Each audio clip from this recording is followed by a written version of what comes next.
Here I have Samsung Galaxy S10e, and let me show you how to clear credentials on the following device. So at the very beginning you have to open the list of all applications.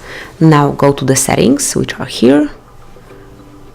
Scroll down and select biometrics and security. So it's this icon, this one. Scroll down and pick other security settings.